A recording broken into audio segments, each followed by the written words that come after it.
Alright folks, it's been a long time, although I did upload a short the other day. As you can see, got a bit of a beer order from House Trembling Madness, and Betty's getting her own shirt. Is that nice? Yeah. Anyway, I've not done a beer order for quite a bit, to be honest.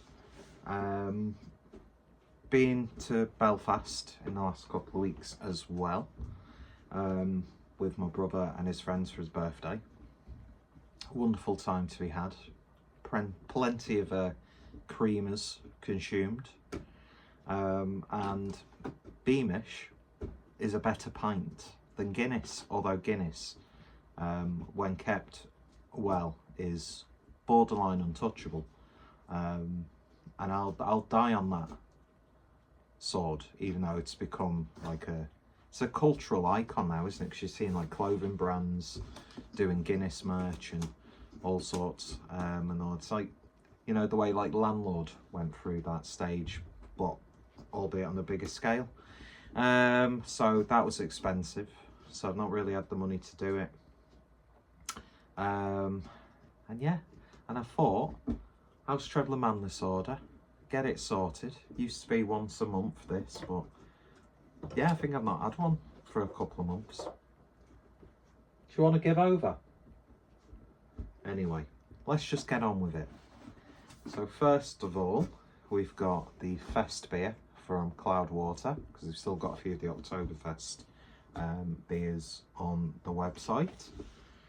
Didn't really get to drink many Oktoberfest style beers, and I missed out on that Lidl box, which I was annoyed about, but hey ho, it is what it is. Then we've got Winner Winner Citra Dinner from Basqueland, and this is a double IPA, part of their 10th anniversary series. I am partial to a bit of Basqueland, 8% ABV, one of my favourite hops. It is a very hoppy box, this. Then we've got a proper double IPA, or proper dipper, Strata edition, 8% from Cloudwater again. I read the write-up on this on House Trembling Madness, and it sounded damn good. And again, not really had too much Cloudwater in recent months. Then we've got Forced Viacek's Soft Focus, nice bit of German craft IPA, clocking in at, what's the ABV on this one? 6.2%. They've recently brought out like some collaboration beers, I think, for their own sort of like anniversary, which unfortunately weren't showing on Trembling Madness. Maybe they will, maybe they're out and about, but I think they've only just really started to release them direct anyway, so not too sure when they'll be reaching our shores. So the reason why I wanted to get this box, I wanted to try and get a lot of Irish beers, see what Belfast based stuff I could get, and also because I went to Berlin earlier this year, wanted to dive back into some German craft, and I've got a few, as you've seen. I've got one German beer. I think there's another one in there, craft wise, and the only Belfast or Irish brewery that I bought stuff from was Bullhouse. Managed to have a couple of cans while I was in Belfast. The places that we went to weren't really like craft, they were very traditional. Great pubs in general though. Super friendly people.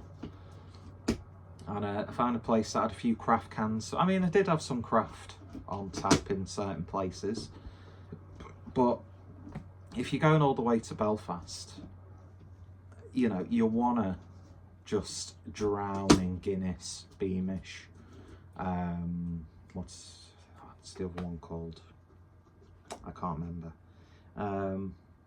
But yeah, so it wasn't a crafty excursion for me, even though I think Boundary weren't too far from where we were, but I'm not going to break away from the group. Anyway, it is what it is. Because I've not had it for a long time, we've got the Schlenkerla Urbock. Looking forward to that, especially at this time of the year. You don't really put a bottle beer in the window, Peter. So. Hope everyone's doing good, by the way. Then we've got another beer from Schlenkerla. And this is Schlenkerla alla Gradisti. Oh, Gradziskie, which is a historical brew by the from the region. I think, I'm sure, wasn't this a collaboration? I can't remember, or they've just used. There's like a Polish connection to this. It just sounded interesting. Slightly low ABV, 2.9%. So yeah, I can't remember the story of this, but I thought, you know, it sounds interesting, and I'm sure there's some form of collaboration there, or they've just gone for a specific hop bill. What have we got next? Here we go. The first of the Bull House cans, which I think some supermarkets are stocking them now, and they've had a bit of a rebrand. And this is Frank the Dank West Coast IPA, clocking in at 5% ABV. I've been a really big fan of all the Bull House stuff that I've had. Rolling Papers, just a great core beer. The Singles Club stuff, fantastic single hop series. And I can't remember what cans I had while I was in but I was going to say Berlin then, Belfast, but they were very, very good. Then we've got Brick, which is a double IPA. Clocking in at 8% ABV. What are the hops on this one? Does it state? I don't think it does. But yeah, really, really like this rebrand. So looking forward to that. I think I picked up 4 beers from these guys. So I might do like a week of their beers. Then we've got Ay Caramba, which is a juicy pale ale. And I think this is a collaboration as well, isn't it? Yeah, collaboration with Garage out of Barcelona. Don't know why I said it like that. Twat. She's having a right good time, isn't she, Betty? There'll be no box to recycle when she's finished, or it'll just be scattered all over my bed. Really like the artwork on this one. Juicy, sabrosa, soft, pillowy. Again, don't know what the hops are, but 5% ABV. Looking forward to that. This month's order, I just went as close to the threshold as I could for free delivery. Didn't want to spend any more. Anyway, then we've got the Nectaron edition of their Dry Hop Singles Club. Very solid series, this. Very, very solid series. Like I said, enjoyed every beer that I've had from them so far. Definitely up there with one of my favourite breweries that I've been drinking this year. I don't know if you could say they're like a new up and coming brew, because I think they've been around for a little bit now, haven't they? I'm not too sure. I'm really, really, really out of the loop when it comes to the world of beer. I just like drinking it. Then we've got more German. Glad to see some Sudden Death. And this is, it's a double dry hop hazy IPA. It's called Green Onion Georgie. 6.6% ABV. So I'm expecting some nice tangy, danky tones. Juiciness there. Not had anything from them for absolutely ages. Then we've got Newbarn's Hopfenfest, another Oktoberfest oriented beer. I think this is just like a hoppier version of their other like fest beer, so they've amped it up a little bit. Looking forward to that one. Then we've got, because I've been seeing this beer popping around everywhere on social media, and especially I'm not sure if you follow the Terry's Cafe social media, which looks like a fucking phenomenal cafe in London.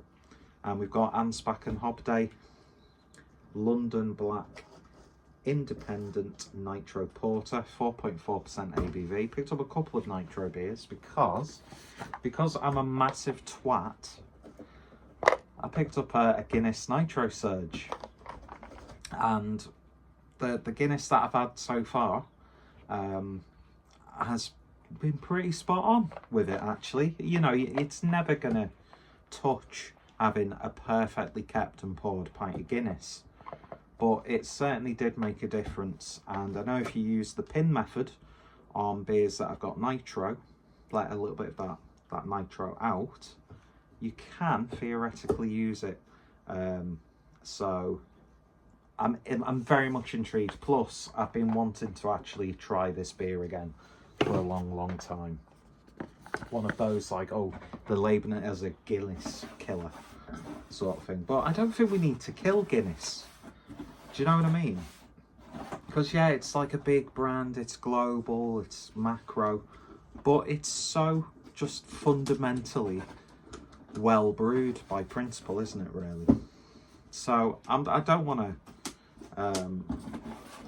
I hate it when people like overly like criticize Guinness specifically, because I think for a big boy and throughout their history they're a good company, aren't they? Someone's going to come in the comments and say, oh well, actually in 1975 a member of the staff was, you know what I mean? But it is what it is.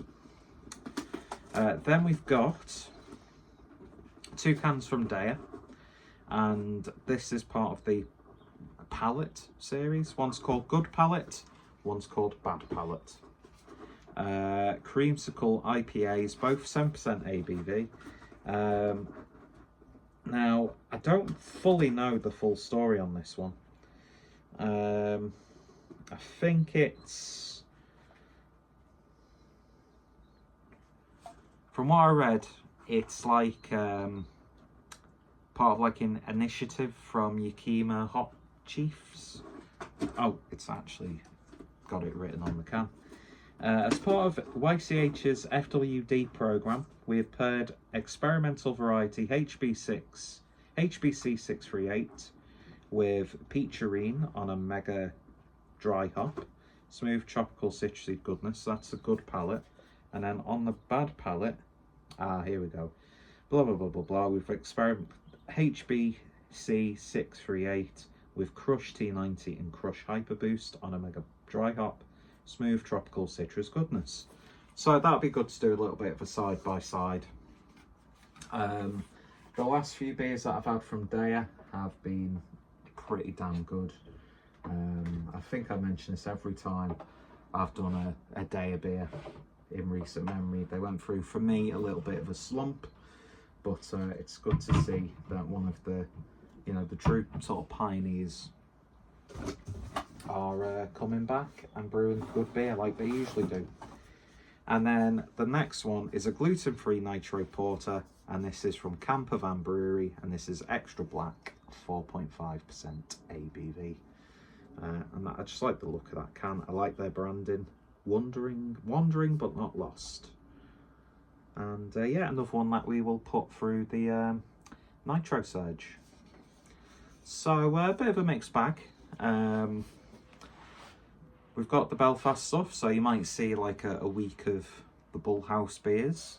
We've got the potential of a good head-to-head with the Daya beers, part of a series of taking nitro beers and putting them through the, I was going to call it the Guinness Cream Flow then, but it's not, the Guinness Draft Nitro Surge. See what works, what doesn't, and yeah, oh sorry Betty. And that's it really. Nothing much more to report.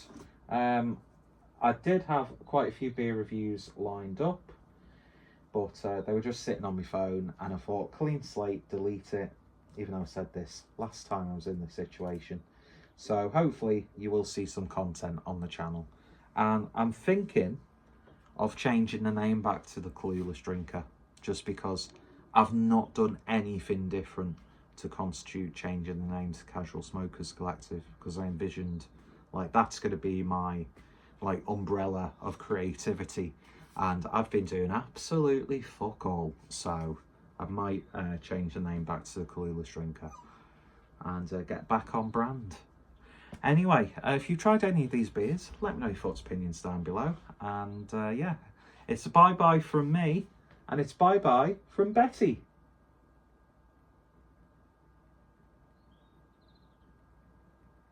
She's actually looking at you. Anyway, bye.